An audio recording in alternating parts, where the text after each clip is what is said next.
welcome to Your Mac Life for Wednesday, January 7th, year 2015. It's the first show of the new year. I missed you guys. I missed being here on Wednesday nights at 5:30 p.m. Pacific time. I missed the chat room and all the fun folks we have in the chat room. I haven't spoken to Brian Monroe in weeks. Haven't spoken to you guys in weeks. So I'm very happy to be back. I hope you guys are too. Thanks very much for joining us, whether you're tuning into the archive or listening into the show live. My name is Shawn King. On tonight's show, we'll talk to our friend Jim Jomple of The Loop at loopinsight.com about all the usual Mac stuff. Talk about CES, about what we think is coming out of CES. Nothing. What we think about Apple rumors. What we think about all kinds of stuff. We're also going to be talking in our starting point photography segment about a really cool app called Live Blend I found over the holidays. It's a very specific app. Does a very particular kind of thing in a very particular kind of way. But it might be of use to some of you guys. 99 cents too. So check it out. Live Blend is the app. So we'll talk about that in the starting point photography segment. As always, we encourage you guys to go to the website at Your Mac Life. If you want a New Year's resolution, here's a New Year's resolution for you. One you can keep. The New Year's resolution is send Shawn money.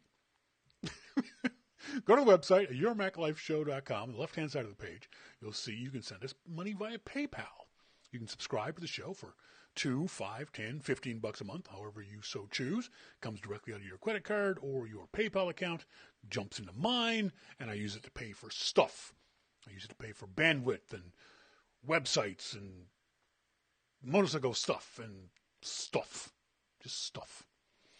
I was very happy over the holidays to get a chance to see Sly and Hiker BC, Greg. Greg was and Sly joined them down in a wonderful little area of Vancouver called Commercial Drive. It's a very working class, ethnic kind of area of Vancouver in the Italian section, which is wonderful. I love Commercial Drive. I love the Italian section of Commercial Drive, and it was so fun to see Sly show me some videos that she'd created on her iPhone 6 Plus, she's using the big iPhone, of her niece and her nephew getting the Christmas presents that she got from. The niece got a pink iPod Touch, I believe, Sly, and the nephew got his very own iPad Mini. And those videos are what Christmas is all about. You know, because kids can't buy this stuff for themselves. They don't have jobs. We don't let them work. Some of them we should make work, but we don't. So they can't afford this stuff. They can't buy this stuff. So to have an adult, to have a wonderful aunt like Sly buy these really cool toys for them, really cool gifts for them. And so saw the video Sly sent. It was great. Thanks very much, Sly, for hanging out with me and showing me the video. I was just thinking about that. What was your first job? Remember your first job, whatever age you were, whether it be the first real job, whether it would be, mowing lawns in your neighborhood. My first real job, send me an email to onair@yourmaclifeshow.com. Let me know what your first job as a kid was.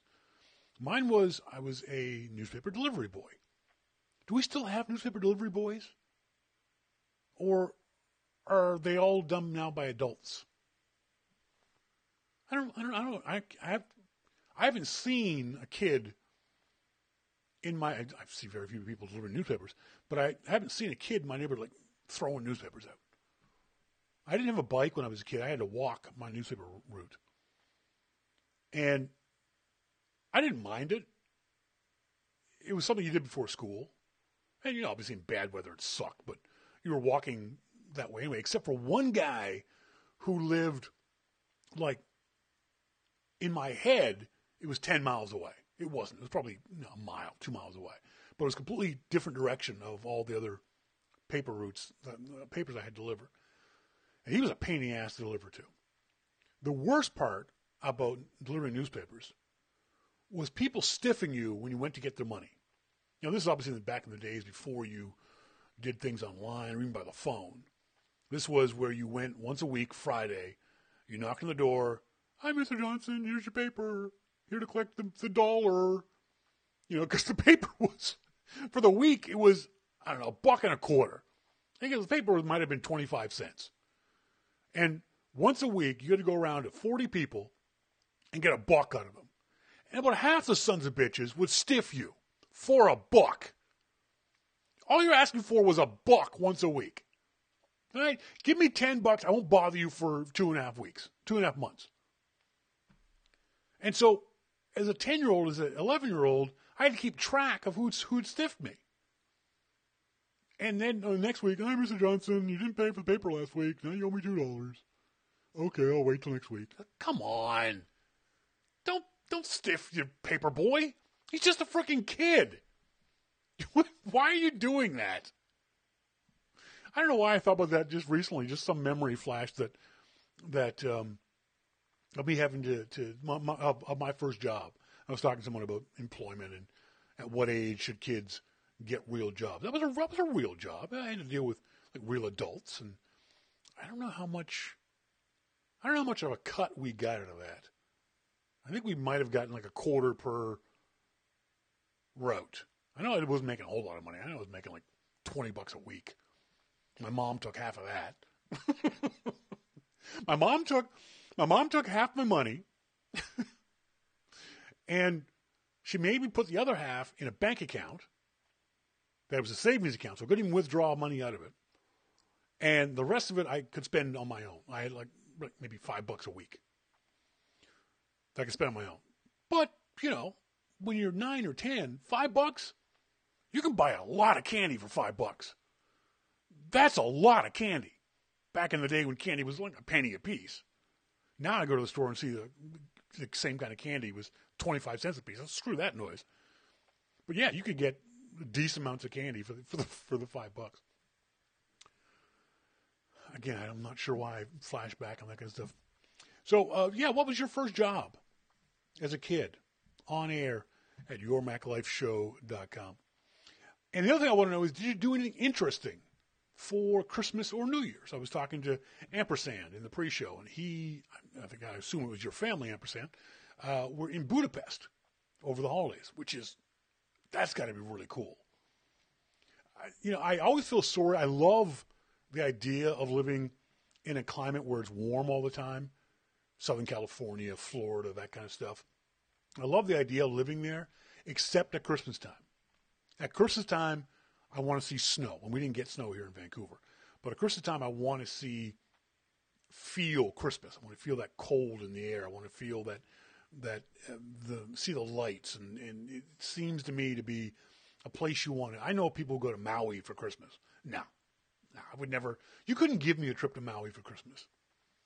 I'd much rather go back home to Nova Scotia or go to Colorado or Whistler or someplace where there's snow for Christmas.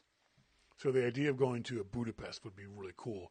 Some of the other old Europe capitals, Vienna, Prague, those kind of places would be just really kind of neat to be at Christmas time. So did you guys do anything interesting at Christmas time, or did you get any interesting gifts or give any interesting gifts? Like I said before, Sly gave her nieces and nephews iPods and iPad minis, which is very cool of her. But did you get or give anything interesting, particularly interesting, for this past Christmas holiday, or do anything interesting on New Year's? I'm not a New Year's guy anymore. Back in college, you did the party thing, and then you did the going out someplace thing. You paid $50 and there was dinner and all that kind of stuff. But I haven't done that in years. Right now, for me, New Year's is staying home. I don't even watch the bald. The problem being here on the West Coast is they show Dick Clark's Rockin' New Year's Eve with Ryan Seacrest. God, I hate that ad. I saw that ad 1,000 times. They show it here in Vancouver at 9 o'clock because it's, they want to show it live, so it's a 3-hour difference between the East Coast and the West Coast. And it just kind of throws me off for the rest of the evening because you sort of like celebrate already, whoa, but you're 3 hours early. So, do you go to bed?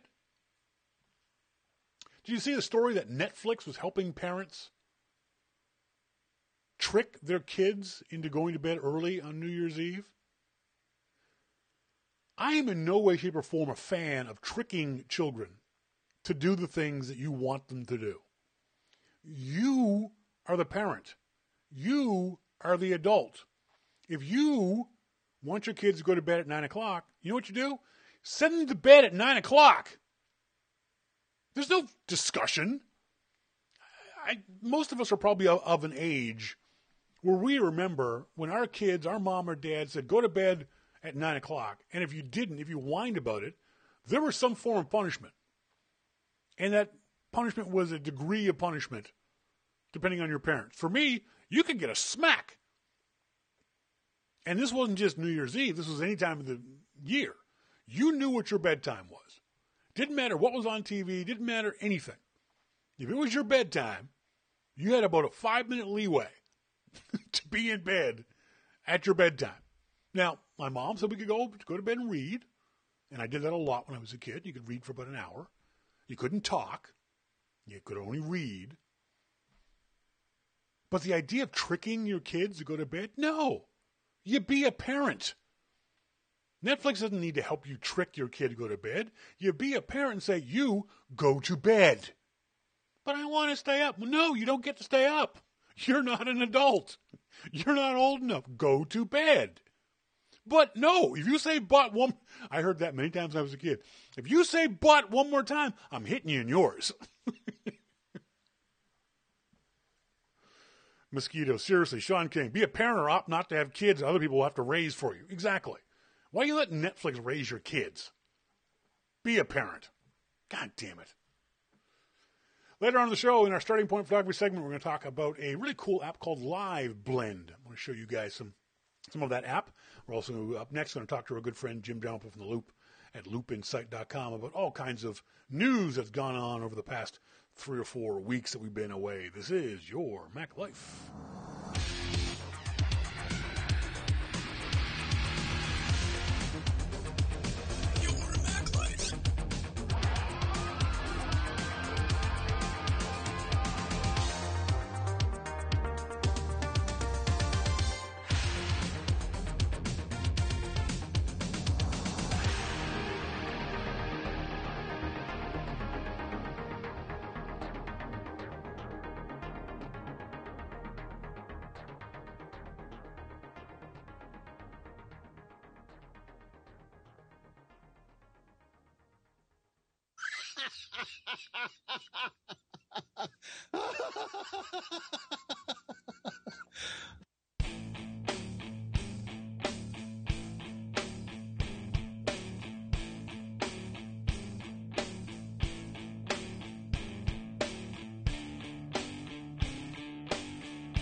Welcome back, folks. This is Your Mac Life. Sorry about the delay there. Skype, for no apparent reason, forgot what my login details were, and I had to re-log into Skype. But we now have our good friend Jim Jalpo from The Loop at loopinsight.com on the phone. Jim, how you doing?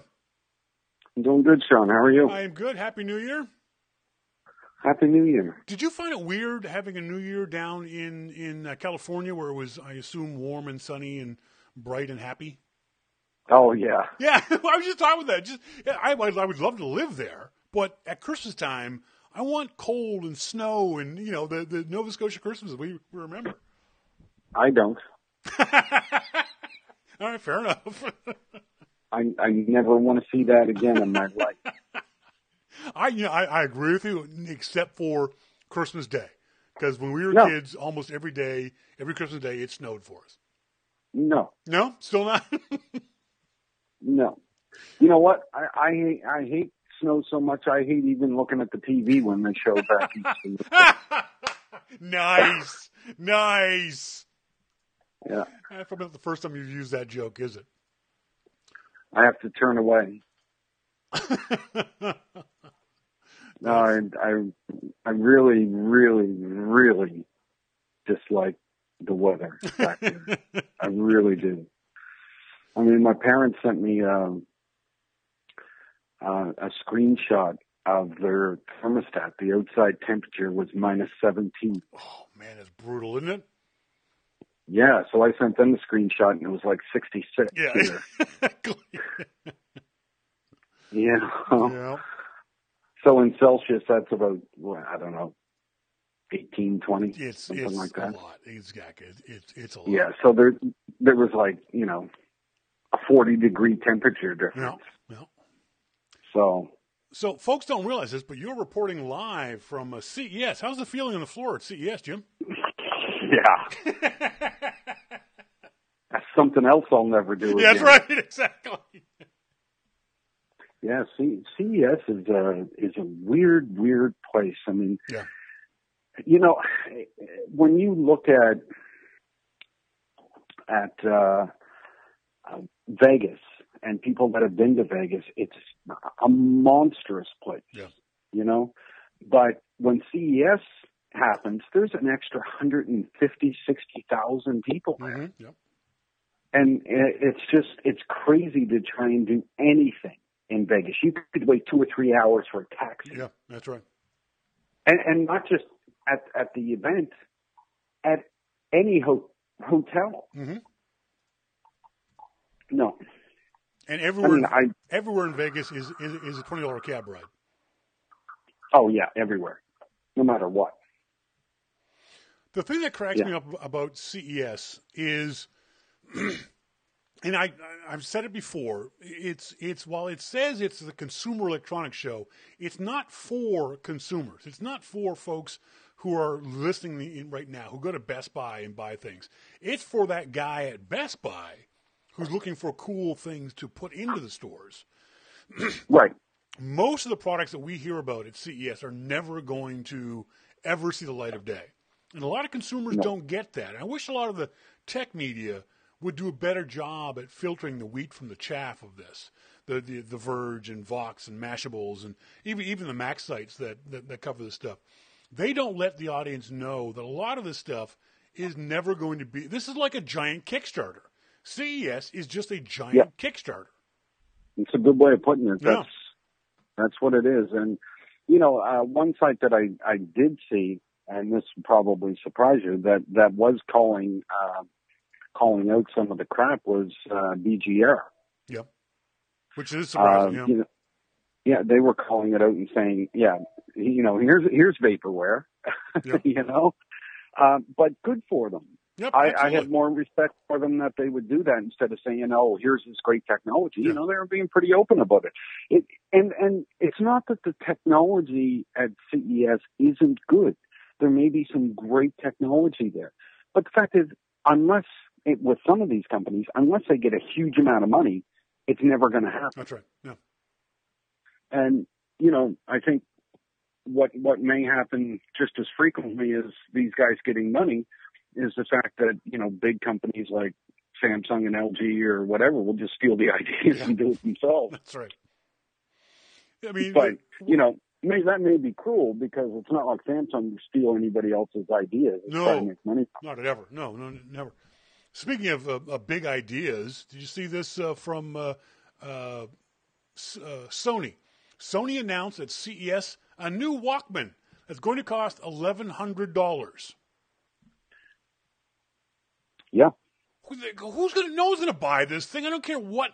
It could have the greatest sound quality ever. There's not going to be enough sales of this thing in any kind of measurable way for Sony to ever make money off the Walkman name again. It's just an idiotic story. Now, the only thing I can think of is that Sony really wanted to put a nail in the coffin of the Walkman. So. That's right. Kill it dead. Kill it. There is a market for high-end audio. Yes. And I think that, if you talk to any audiophiles, they are willing to pay for the best record players because a lot of them like record players. They're willing to pay for the best amplifiers and speakers and, maybe MP3 players as well, or that's what we call them. They probably wouldn't have MP3s on them, but, if there's a market for this, but the question is, how large is that market? Yeah. I mean, and that's exactly the point. When you said that there wouldn't be enough sales, there will be some sales. Sure.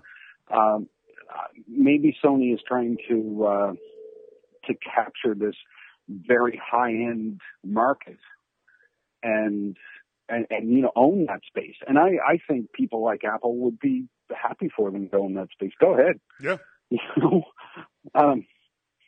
I don't think that it's something that anybody else is interested in. I was going for a walk today, and I had my iPhone, and that was perfectly fine for me. Absolutely. I was streaming some music, listening to some music that I had on my phone, and it was fine. Yeah. I had no issue with doing that at all. Iconic camera company Kodak revealed its plans to launch an Android smartphone at CES. Is there ever any more doubt that CES is a complete waste of time than the fact that, for the media, than the fact that Kodak is going to announce not a new camera, not new film, not new processes, but a new smartphone? No one is going to buy a Kodak smartphone. No. Nobody. HP announced they're going to be bringing out a new HP announced that they sold the Palm trademarks, and the brand could get resurrected at CES with new smartphones. No, let it die. Mm-hmm. If there was anything that could make it, maybe Palm is it. Palm had a good, solid name. It was like absolutely. BlackBerry. Absolutely, yeah. It was very solid brand. And Palm had, towards the end, what was the OS called? WebOS? WebOS, yeah. Yeah. They had some really, really good ideas in that. So, maybe they can make a comeback, but I think it all depends on, who has it and what they're willing to do with it. It definitely needs some work, but. Another announcement out of CES that had me just shaking my head literally about, speaking of things that need some work. Smart belt loosens the buckle when you've eaten too much. Oh, crud. Literally, this is a belt buckle that when it gets too tight, automatically adjusts itself throughout the day depending on how much you've eaten and how much exercise you've done to compensate. Okay, so why not just stop eating? Thank you! Jesus Christ. I don't adjust my belt buckle at all. I just, I put that third or fourth Big Mac down. The belt connects with an app that charts the data it collects throughout the day. It pushes out feedback and suggestions that correspond to how the belt adjusts in real time. Are you kidding me? Well, see, that's just depressing because you could be sitting there enjoying the hockey game, eating some chips, and all of a sudden your belt loosens. And you think, oh, shit. That's right. My belt thinks I'm too fat. Damn it! And the thing is, folks, when you go to CES, you will see 10,000 products like this. Just with manufacturers throwing any stupid idea they could possibly think of up against the wall. Was it the LG washing machine that came with its own sink? Hey, come on. This is like the trend years ago of the internet connected refrigerators. Shut up. Yeah, I mean, well, you know, when you look at internet connected fridges and things like that, if there's a way that you can track things, you know, so that if you go to the local grocery store and your fridge has been keeping a list that can go straight to your iPhone and said you're low on eggs, you're low on milk, you know, you should pick up some of this because that's almost out. And here are a couple other items that you might want to look at that we anticipate will be out in 2 days. Yeah. You know, that might be kind of cool. I could do that. But these were refrigerators that had a web browser in the door. Yeah, no. It's stupid. Yeah. I saw it. I put that right with the belt buckle. I saw it at CES, and this was many years ago, probably 6 or 7 years ago, which I thought was a brilliant idea, which is exactly what you're thinking about. The fridge had a barcode reader in it, and it had space where you put certain things. So you couldn't just throw things in the fridge willy-nilly. You put your milk on the milk spot, the eggs in the egg spot. And so the barcode reader would read what the object was, and the spot had a scale on it, so it knew how much the object weighed. And the fridge was internet connected. I can't remember if it was LG or some other. It was a large refrigerator manufacturer. I thought it was a really cool idea because the fridge would report back to the app, and when you went shopping, you would literally be able to ask your fridge, how much milk do we have? How many eggs do we have? How much stuff do we have? And you could buy it like that. I have a mini fridge, so I'm not too concerned about it either way. That's right. How many beer does it fit? Done. Good. Yeah. Everything else I can order in. Well, luckily, right down the road from me is a McDonald's. There you go. You know, there's a Taco Bell, so. 2 stories that were interesting this past holiday season, if only for the remarkable dumbness of the commentators. First of all was the story of the awful movie, The Interview. Everyone reported that Apple wasn't going to carry the movie during its video-on-demand release. Did you know why Apple didn't do that, Jim?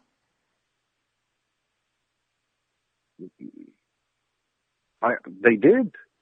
On December 28th. They didn't do it on the 25th. Do you know why they didn't do it on the 25th?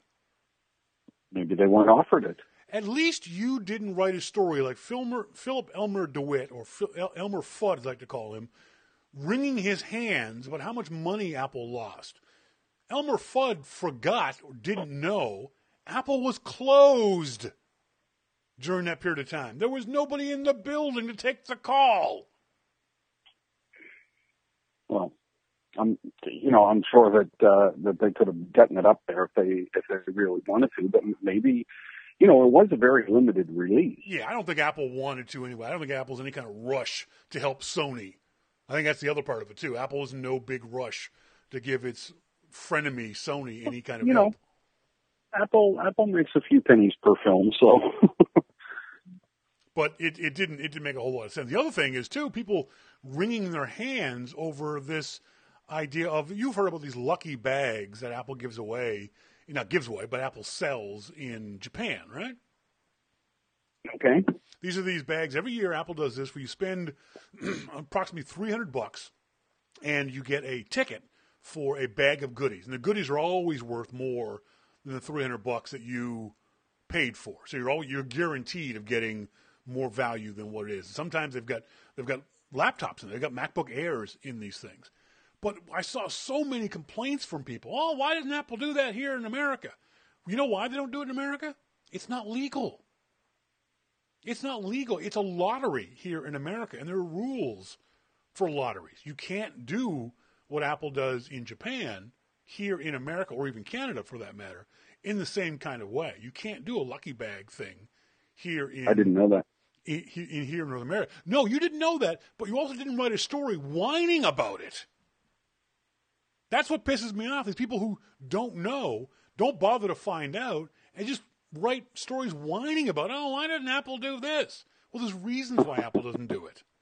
You dumbasses.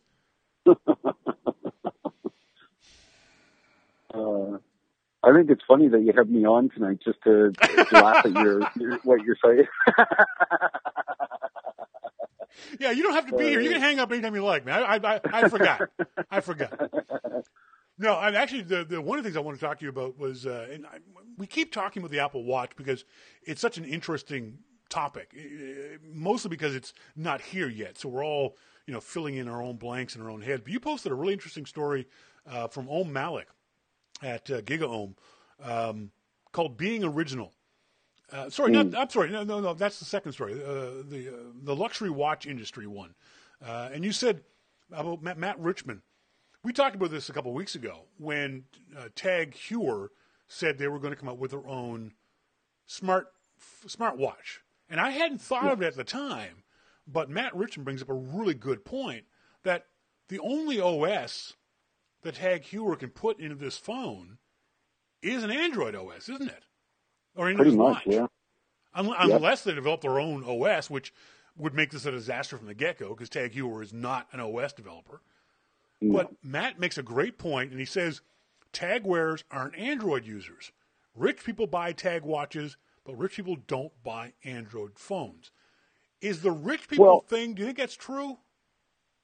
That's a tough call. But I think if you look at the majority of the people that you would consider wealthy, I'm willing to bet that they have iPhones. I mean, I don't know if I'm lucky, but I know some wealthy people. Yeah. I am not myself, but I know some people that anybody would consider wealthy. They own iPhones. Yeah. There's not even a thought of buying an Android phone of any kind. Agreed. Yeah. So when you look at that, I think that would pretty much stand up. Now, as far as iPhone owners buying apps and Android owners not, I mean, that could very well follow those lines. Yep. I don't know. I do know some people that have Android, but they have apps on their phone. I don't know if they're free or not. I mean, I'm not going to go up and say, hey, how much did you pay for that app? Cheap bastard. Yeah, really. I don't know. But I do find, I mean, we also see on the iPhone, people complain about paying $2 for an app. Yeah, yeah. I mean, so I don't know. All anybody seems to have is anecdotal evidence of one or the other going. And who really knows what's true? But it's a valid point. And if you're looking at Tag watch, I mean, Tag is not the highest end brand either. No, not. So, you go even higher than that in a luxury watch. Easily. So, but I think Gruber brought up a good point in his post in that the way for these companies to compete is to do what they've always done, embrace the analog. Yeah. And there are some companies in the music industry that have done the same thing, that make, EQs and compressors and things like that. They embrace the analog world, and I think it's paid off for a lot of them. Yeah, there's no need for Tag Heuer and Breitling and Rolex and those guys to get into the smartwatch market. Some of them think they have to, but there really isn't any real need of it. I don't think that the Apple Watch is really going to hurt their market. I think if you're a Rolex fan, you're going to continue to buy Rolexes, no matter how expensive or cool the Apple Watch is going to be. If you're a Breitling fan, you're going to continue to buy Breitling watches. Now, that being said, Dave D brings up a question that I've asked before in the IRC chat room. He says, would Apple license manufacture the innards for high-end brands like this? Not right away, but do you think in 2 years' time, Apple might go to Rolex, Tag Heuer, Breitling, those guys, and say, hey, you can license the guts of the Apple Watch from us. You can wrap it in your own hardware. No. If they were going to do that, they would have done it with the iPod. They did. They would have started back then. They did. They brought the iPod out for Windows. No. But they didn't release it, the hardware, to other companies to manufacture as their own or to release it. Apple wouldn't do that because they want the market, and that's what they did with the iPod, iPhone, iPad. They want that market, and for that matter, the Mac with OS X. Remember, there were clones, and Jobs put an end to that right away. Well, remember, as I was going to bring up, and MacMan pointed out too, they did license the hardware to HP. Remember that ugly blue HP iPod? Yeah, but it was still an iPod. Yeah. There was nothing different on the inside of it. That was more like, a marketing deal. Yeah, it was branding. Yeah, as opposed to, okay, Dell, you can license all of this and call it, what did they call theirs, a streak or something? Or you can have it and call it that. So yeah, Apple did go into some marketing deals, but you notice later on they stopped. Yeah, they killed them pretty quick. Yeah, so I think it depends, and we don't know yet from Apple's point of view, and I don't think Apple will ever say it. What's Apple's goals with the Apple Watch? Is it to solidify their hold on the smartphone market and accessories, or are they actually going after the watch market? Do they want to capture the watch market? If they want to capture the watch market, then they have to open it up to other manufacturers, to other vendors, to other people. If Apple just wants this phone market, then it'll stay as an iPhone-only device. And I would have to say that Apple's going after the watch market. You think? Because of the way that they've done this so far. Look at the Paris hands-on, was at a fashion place. Yeah. They're not, if it was just a phone thing, they would stick with the tech market. They're not. They're going fashion. Mm-hmm. So that says to me that they're serious about the watch market itself. They're still going after tech, but there's some serious moves being made in the fashion market, and that's clearly high-end watch. I'm trying to think of if the idea of the high-end watch precludes Apple going after just the iPhone accessory market, because there is a market there that has not yet been tapped of high-end iPhone accessories, as opposed to a high-end watch, if you know what I mean. Because if it's a high-end watch, it's got to be self-contained. You can't expect people, unless you're bundling it, to buy both the iPhone and the Apple Watch. But we just talked about that, though. Most of those people will already have an iPhone. Yeah, good point. I'm sorry, you're right. So you are expecting people to have both. Oh, I don't think there's any doubt. Yeah. But, I think that the iPhone is going to be more popular, the Apple Watch is going to be more popular than a lot of people think, and probably a bit less than what analysts think, because analysts will blow up their things all out of proportion. But if you consider the fact that what iPhone sales have been, even in this last quarter, we're expecting huge amount of sales, and a percentage of those will buy an Apple Watch. Those sales are going to be pretty good. Oh, yeah. I don't think there's any doubt. I've seen a couple of people on Twitter saying that the Apple Watch is going to be a flop, and it's not going to be a flop. And it obviously depends on how you define flop. Let's use whatever definition Apple is going to use. It is not going to be a flop. They're going to sell at least 10 million of these things around the world in the next year. You never know. But I think the number is going to be much, much higher than that. It may never become an insane iPod level of success where Apple literally owned the entire market. But Apple is going to sell a lot of Apple Watches, even if it's just the low-end ones. I mean, the fact is Apple is entering a competitive market. Yeah. I mean, you and I may not wear, well, you do wear a watch. I don't wear a watch. Many of the listeners may not wear a watch, but the fact remains that the high-end market for watches is very competitive. Well, see, now it depends.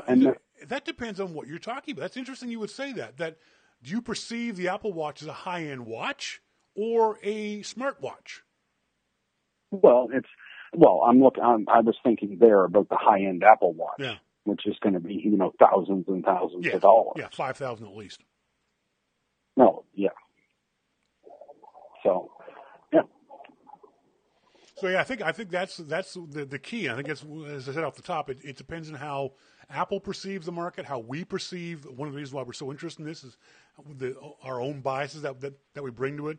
I was talking to someone over the holidays, kind of involved in this stuff, and they were saying it's going to be really interesting to see how Apple markets the Apple Watch, how they tell people about the Apple Watch. Yes, they're going to sell 100,000 to geeks and watch aficionados, to watch nerds. Not a problem. They'll sell that many easily. The first weekend, 2 weekends, not a problem around the world.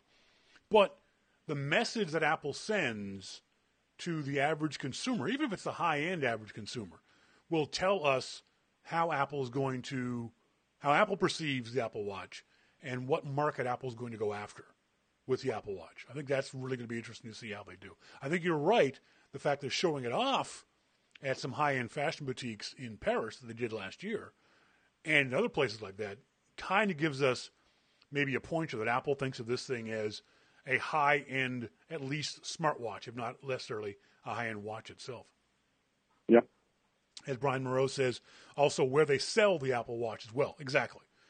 I don't know. They're certainly not going to be selling a high-end Apple Watch in Best Buy.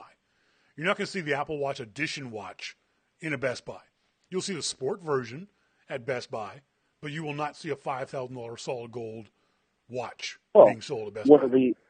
What are some of the most the best retail stores in the world right now? Apple Retail. Yeah, exactly. Yep. I mean, those look like high-end stores. The employees act like they're working at a high-end store. Yep. They recognize what Apple's trying to do. Dave D says $5,000. You think it'll be that cheap? That's at the bare minimum, Dave. I think. I think it'll be a bit more than that, but that's a good place to start. Well, someone, and I said $5,000 because sometime late last year, I think it was Cultimac or one of the other idiotic websites said that the Apple Gold watch will cost up to $5,000, and I said no, it will start at the minimum of $5,000, and a lot of it depends. A lot of it depends on the price of gold. The price of gold right now is $1,000 an ounce. There's still a lot that we don't know about the watch, and there's we're talking that it could be a wild success. We don't know that any more than people saying that it's going to be a flop. Sure. When it comes right down to it. But I think if you look at it at the watch and Apple's history, I think somewhere in the middle of a raging success like the iPhone and a flop is probably somewhere where it'll land. Yeah. Because people are going to want to see what it does. It's not like the iPhone 6. We're not 6 generations into this. Yeah. This is the first generation. What does it do? How is it going to help me? That's what I'm waiting for. I want to see, Yeah, I think this is a really, really interesting and fascinating product from Apple, just from the point of view of what we expect versus what it will be able to do. We don't know. Like you said, the iPhone 6 Plus, we've had it for 6 generations. We know what it's going to do. We don't know what the Apple Watch is going to do. We don't know how it's going to work. We don't know what software is going to be available. So we're all filling in the blanks in our own head. But I think it's also a very interesting product for Apple, and how they sell this thing is going to be fascinating. I agree. Folks, we've been talking to Jim Dalrymple from The Loop at loopinsight.com. He and I did an Amplified this morning. I don't think it's posted yet to the iTunes Store, but if you subscribe to it on the iTunes Store, it'll show up automatically in your iTunes Store listing. So check it out to Amplified at 5by5.tv. Jim, thanks very much for joining me, buddy. Appreciate it. Thanks, Shawn. Have a good night. See ya. Bye. Jim Dalrymple from The Loop, loopinsight.com. Sorry about that. There's been a whole kerfuffle over the weekend, in the last few days, over a Marco Arment story. Marco is a developer. He's the guy who came up with Tumblr, for better or worse. Is also the developer of a really cool read it later type app called Instapaper. And he wrote I thought, an interesting article about Apple and his perception of Apple's software. And it blew up in any number of ways. And you can go read them at your leisure. But what do you guys think? Do you guys think that, let's nail it down to Yosemite and OS 8. Don't compare it to previous versions. Yes, we've all known a more stable version of the OS. Or this is the most stable version you've ever had. Same with iOS. Do you guys think that Apple is moving too quickly? Do you dread installing new Apple software nowadays? I do. I'll be the first one to admit it. I wait now, before, back in the day, I was in a developer program, and I would get the nightly builds of the OS and install those. And then I would wait until day of launch. And now, I wait a week, if not more, before I install new OS, either on my phone or on my Mac. It's because I've been burned too many times by Apple. And DarXMac on Twitter said, everyone's complaining about the Mac OS, but what about the alternatives? I said, well, the alternatives are worse. But at least in my mind, anecdotally, Yosemite, while it's not unstable, it doesn't crash a lot for me. I take it back. It doesn't crash at all. I've had no hard restarts with Yosemite. I've got some weird issues with Safari being a ram pig, with iOS 8 doing odd things. For example, Skype, for no apparent reason, forgot my login details, even though I'd used it this afternoon or this morning to call Jim for Amplified. Suddenly, now this evening, it doesn't remember who I am. A lot of them are just minor, annoying, niggly little things. I think part of it is, again, send your thoughts and opinions to onair at yourmaclifeshow.com. I think part of it is that we expect perfection from Apple. And rightly so. We should expect perfection from Apple. They're never going to get there. There's no such thing as 100% bug-free code at this level. So I accept that there's bugs. I accept that there's annoyances. But when they get to be so much that they affect your workflow, as Mosquito says, I avoid new Apple software. Like you, I have a workflow to maintain. Maybe that's part of it, too. As we get older, we don't have the time, the energy, and the inclination to mess with our workflows. A lot of us are trying to make money off of these machines. And when the machine prevents us from making money, that pisses us off. None of the issues I have with the Mac OS would ever, you could multiply the issues by 1,000. None of the issues would ever drive me to Windows or Linux, God forbid. I still love using the Mac OS. I still love what I can do with the Mac OS. The fact that every day I sit here and do these cool things with the Mac OS. That doesn't mean there's not problems. And there's a lot of folks out there who are denigrating the folks like myself who are talking about these issues. But you've got to admit there are issues. The question is, do we need yearly full OS releases? I don't think so. But I want my machine to be faster and more stable with less glitches or bugs. I don't need new cool things anymore. I'm happy with the way my Mac works. I didn't ask for, nor do I use AirDrop. I didn't ask for, nor do I use Handout. I don't use that stuff. I'm not saying Apple shouldn't put it in. I'm saying for me personally, those weren't features that I even care about because I'm never going to use them. I want Safari, the app I'm in 100% of the time. Safari is open 100% of the time I'm on my computer. I want it to not crash. Safari crashes on me on a regular basis.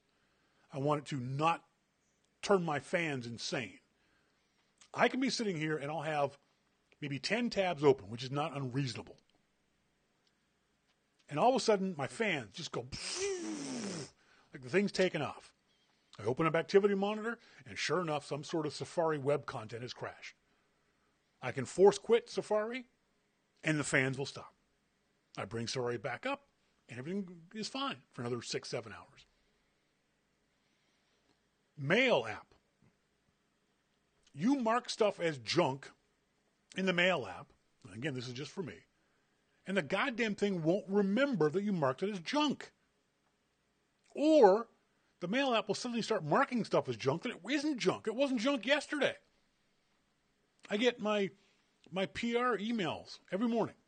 I get a couple hundred emails from various companies, various PR firms who want me to look at their things.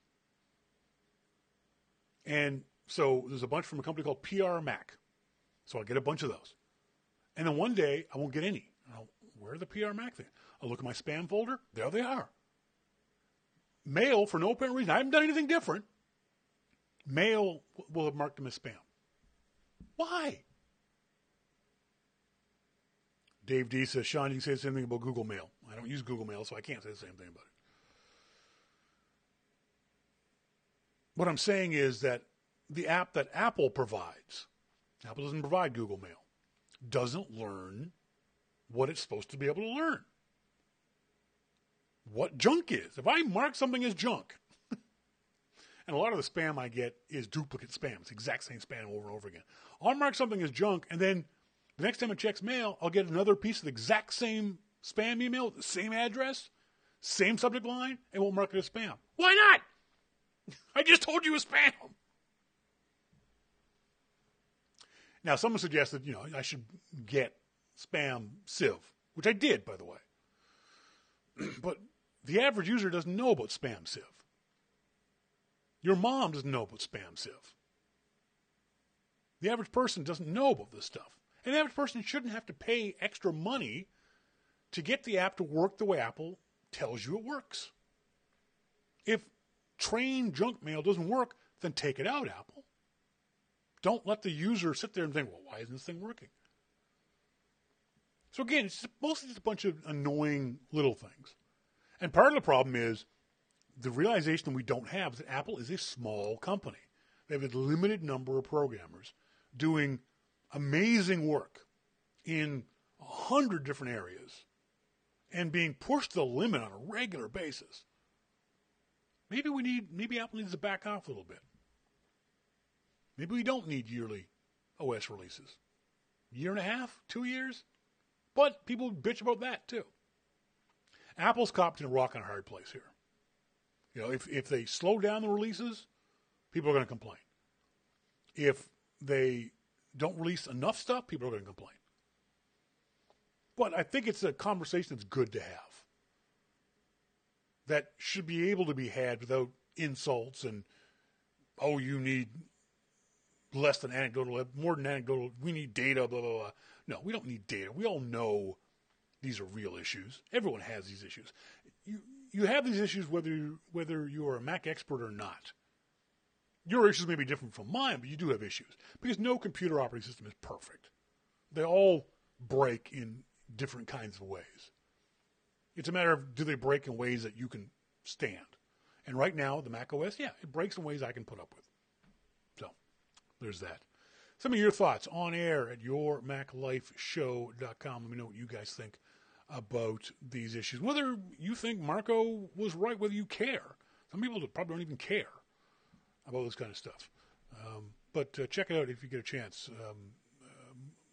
MarcoOrment.org, I think, is the website you can go check out if you'd like. Starting point photography segment. Thanks very much for you guys. All the questions I've been getting, I got over the holidays. A lot of you guys got new cameras over the holidays.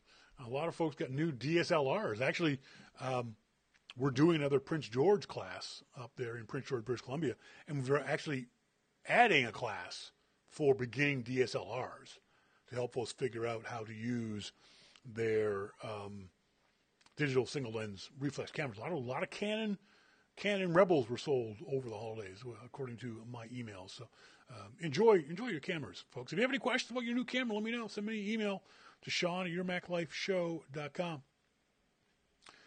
This is a fun app that I was playing. I found out about over the holiday season from a website. It's called experimentalimagery.com. Experimentalimagery.com. The app is called Live Blend. Excuse me. One of the things I love to do in photography is merge photos. Not layer them, but merge photos. Fade one, bring one up, and sort of get a really neat feel for two different images merged into one.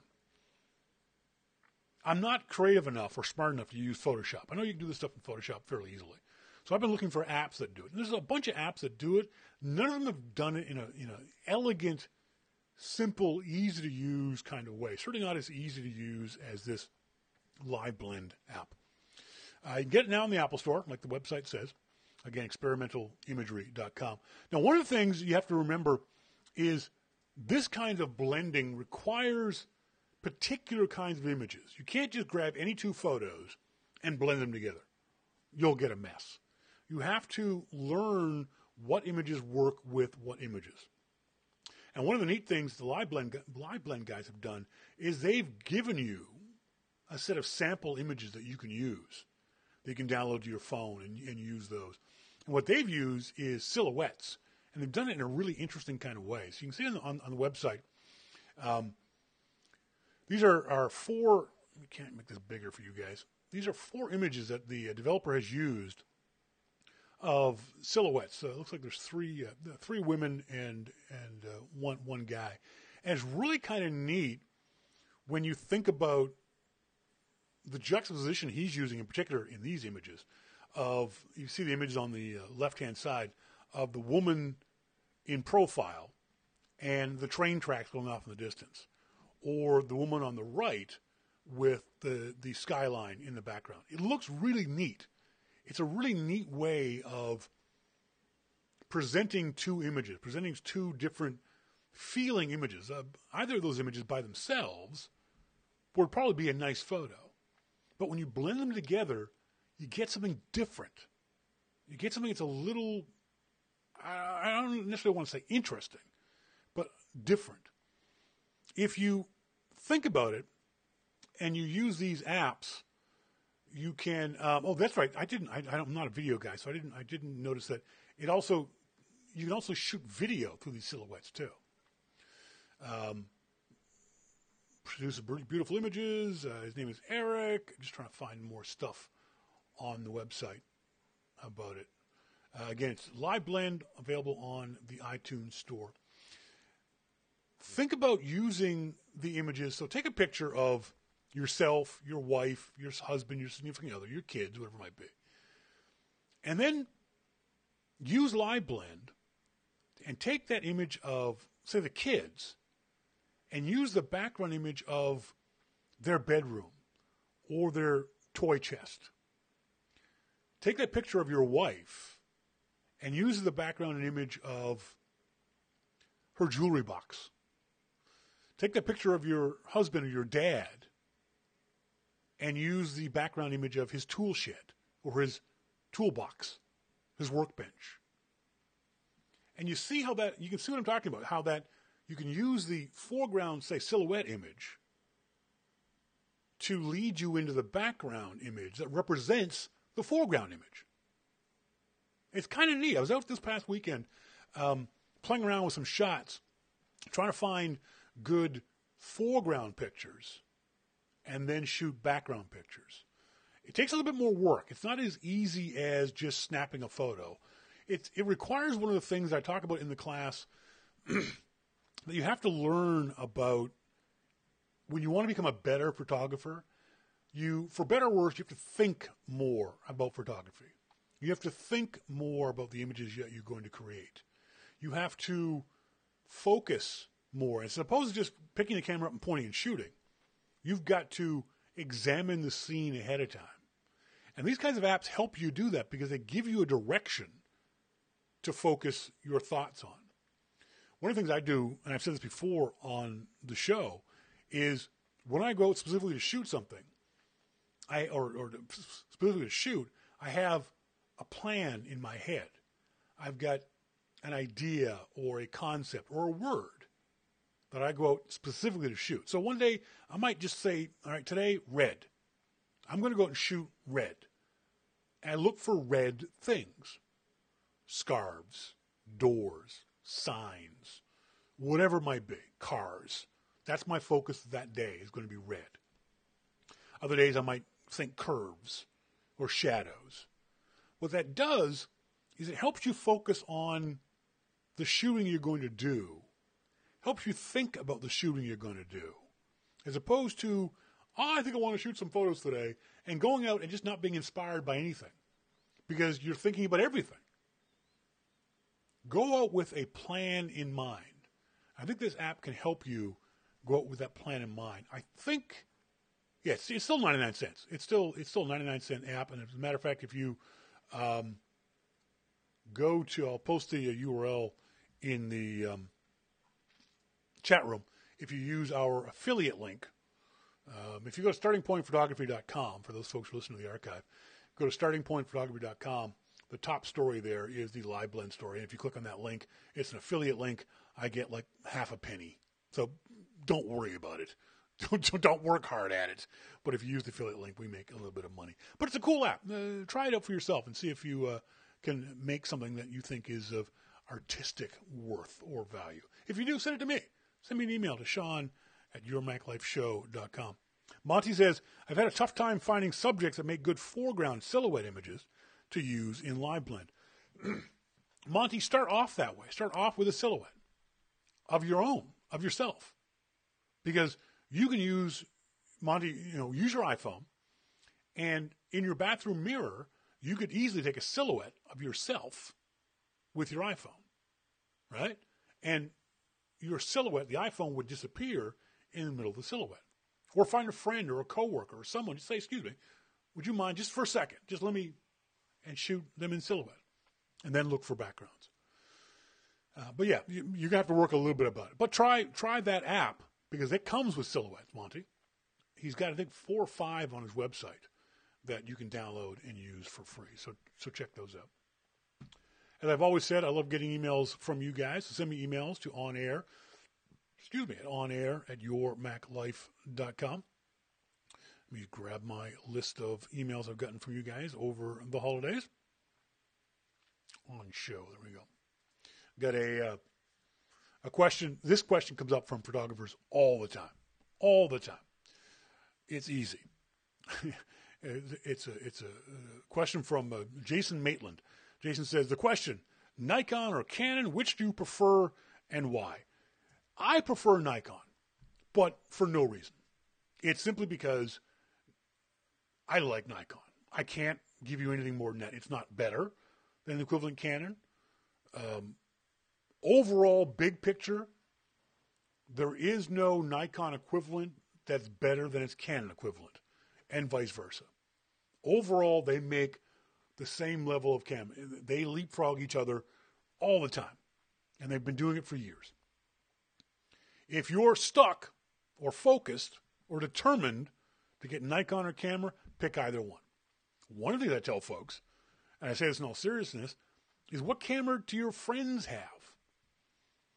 What camera do your friends have that you can borrow their lenses? Because that's the thing. You're going to want to try out different lenses. And if you can borrow a lens from your friend, then buy his branded camera. The other thing is your friend can maybe help you out in learning more about the camera. There's all kinds of resources online, in your bookstore, on Amazon.com, learning about any camera you can imagine, any Nikon or Canon camera you can imagine. So don't think about, there's more resources for one camera over the other. You'll find lots and lots of resources. Don't buy either camera or any camera sight unseen. Do not buy a camera online just because it's a good deal. Matter of fact, a lot of the camera deals, a lot of the stinking hot camera deals are scams. Don't fall for those. Do not buy a camera in Times Square in New York City. Those are all scams. I guarantee you. Don't ever buy a camera from any of those guys. But I say buy a camera in person in a camera store because at least then you can feel the camera. You can feel the weight of it. You can feel where the weight is. Left side, right side, top, bottom. You can feel where the buttons are. You can feel how the grip feels in your hand. For me, that's why I like Nikon. Because the camera feels better than the equivalent Canons I've used. And because my first DSLR was a Nikon and I moved through the Nikon system, I'm used to Nikons. I'm used to their terminology. I'm used to their menu system. I'm used to the way Nikon sets their cameras up. Now, every camera is a little bit different for placement of buttons and things like that. But for the most part, I understand Nikon cameras. For example, Nikon, for some odd reason, every camera manufacturer, when you take your lenses off, everyone except Nikon goes in one certain direction. I forget whether it's clockwise or counterclockwise. Nikon's the exact opposite, for no apparent reason. They just do it differently. Same with the lens focus or zoom. On a Nikon, you go one way, on a Canon, you go the other. Doesn't matter. But when I pick up a Canon, I'm like, my engine's working. It just goes different. MacMan points out that B&H is very reputable. Yeah, B&H isn't on Times Square. The Times Square guys are ripoffs. B&H, possibly the best place in New York City to get a camera. Adorama is also very good. They're very close to B&H when it comes to reputation. But B&H is, if nothing else, it's the most fun camera store in New York City. Huge amount of accessories. Huge amount of gear, of choice, of selection of cameras from every major manufacturer. The other thing I tell folks when they ask me what Canon and Nikon, figure out what you want to shoot first and how you want to shoot. And you may not know. That's fair. But people have heard me talk about this on the show. I love talking about the new mirrorless cameras from Olympus, from Fuji, from Panasonic even, from Sony. All four of those companies make better mirrorless cameras than Canon and Nikon. So if you want a camera that is smaller than a full-size DSLR, lighter, more compact, less expensive, then take a good look at the four big mirrorless camera manufacturers. They're making really, really good stuff. I love the Olympus M1. And my friend Vito Mori up there in Prince George loves his M10 Olympus. But I've also heard good things about Fuji mirrorless, about Sony mirrorless, and about Panasonic mirrorless. Whereas Canon and Nikon's mirrorless cameras might as well be non-existent because they're awful. They're getting better, but right now they don't hold a candle to the other guys. So don't get really hyper-focused on Canon versus Nikon. That being said, if you want to be a pro, you got to go with Canon or Nikon. I know I'm going to get an email from Joan at Olympus. I'm sorry, Joan. Yes, I know pros shoot Olympus. Yes, I know pros shoot Sony. But for the most part, pros are shooting Canon, the vast majority, and Nikon, the rest of them. MacMan says it's the place, he's talking about the stores in New York City in Times Square, or even on websites. It's the places that are selling a Nikon D4 for the low price of $1,000 that are scumbag scammers. Absolutely. You know, if you do a search online for a camera, and you'll see one website where the price is completely out of whack, so much lower than everyone else, I guarantee that one's a scammer. The prices of all these websites are going to be about the same. That's the website. Is it shopping.com? Either shopping.com. Yes, shopping.com. No, it's not. Sorry, I take it back. That's no longer. There was a website I used to use down in the States that would do comparisons. You would type in the name of the site, the name of the product, and it would give you the comparison price across Amazon and things like that. I'm not getting that coming up. If anyone remembers the site, let me know. Shopper.com and shopping.com are all scam sites now.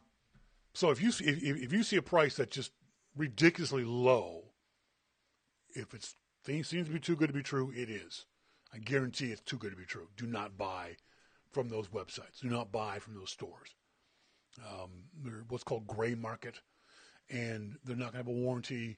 You're not going to be able to return it. It may not be what they say it is. It may be used. It's a scam. Just don't use it.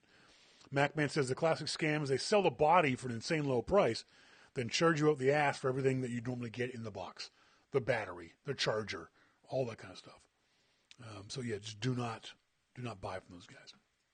So hopefully that answers the question. I wanted to talk about this. Let's see if I can't show this to you guys. Bring this up in quick time. No, I can't. Never mind. I'll do it. Darren Hendley has got a really cool app he wanted me to show you guys on the website. I just didn't want to do it. I wanted to do it where I could do it properly, and I can't seem to pull it up on the website just yet. Another camera question. I have a beautiful new DSLR camera, but I'm mostly on auto mode because I don't have to tweak all the settings. How do professionals do this? They do it by tweaking all the settings. That's the thing. It's like a supercar. You can get into a Volkswagen Beetle, in an automatic Volkswagen Beetle, and drive from here to wherever you want to go, and you'll do fine. If you want to go faster, if you want to drive around corners faster, if you want to pass people, you'll get a Ferrari that's got, I don't think Ferrari comes in automatics, but you'll have something that's got a manual mode on it where you can adjust the car. You can take perfectly good pictures on auto mode on any camera. The iPhone, for example, is for the most part an automatic camera. It's a point and shoot camera. But what I tell students in my class is auto mode is also average mode. I've taken good auto pictures, but I've taken much better pictures with one of the modes on the camera, whether it be aperture or shutter or manual or things like that. When you set your camera to auto mode, you're telling the camera that everything in the scene in front of the camera lens is average. Average picture quality, average light, average color, average. And so your camera makes a decision to lower highlights, to pump up shadows, to do things that make everything average. And sometimes that works. And if you're comfortable with your camera in auto mode, I would never tell anybody, you must learn to shoot in manual. No, that's not true.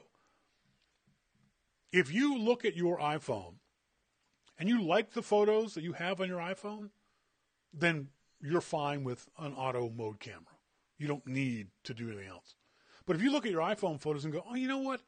I wish there was better color in this, or I wish I had better lighting or shadow or better, then maybe you want to look at learning what the different modes are on your camera. Monty says, tweaking all the settings is half the fun. I don't know if that's true of people. For me, I always describe it this way. Photography satisfies a creative part of my brain. But the modes on a camera satisfy a technical part of my brain. Because to learn to use the modes properly, again, whether that's aperture, manual, shutter, whatever it might be, the modes make me think about the scene. Point and shoot, point, click. Average photo. Okay. So a perfect example is I was out yesterday in an area here in Vancouver called Spanish Banks. Beautiful, beautiful area. And I took some photos with my iPhone. I posted them up on Twitter. And then the next thing I did was I brought out my DSLR, my big fancy Nikon D600. And now I'm looking at the scene. I'm looking at the light. I'm looking at the camera. I'm deciding, okay, I want this much of the scene to be in focus. I want the light to look like this. I want the aperture, the depth of field to be this. All right. Okay, click. Took the picture. All right, that's okay. Made some changes. Took the picture. That's what I did. And by the way, I took some shots in auto mode too. So I can contrast and compare them. David D says, I tend to try to shoot aperture priority for depth of field control. Just me, but I screw up a lot of photos that way. That's exactly. You're going to screw up a lot of photos anyway. We're all going to screw them up. But don't worry too much about the modes in your camera unless the shots you're taking now aren't to your liking. If you don't like the way the shots are coming up now and you've got a decent camera, we're assuming that it's not a crappy camera from 10 years ago. We're assuming it's a camera that's got a decent lens. We're assuming it's a camera that takes okay shots. If you like the shot, I've been trying for years now to get Jim Dalrymple interested in taking better pictures because he's a shitty photographer. There's no way around it. His stuff he posts on Twitter or on The Loop or on Facebook are blurry, they're not composed well, and I've tried a few times. But he tells me, you know what, I'm happy with the way the photos are. All right, dude. If you're happy with the photos the way they are, then I'm happy for you. I'm not going to say another word. There's no point. It's only if you're unhappy do you then start to look at the other modes of the camera, or you want to be more creative with them.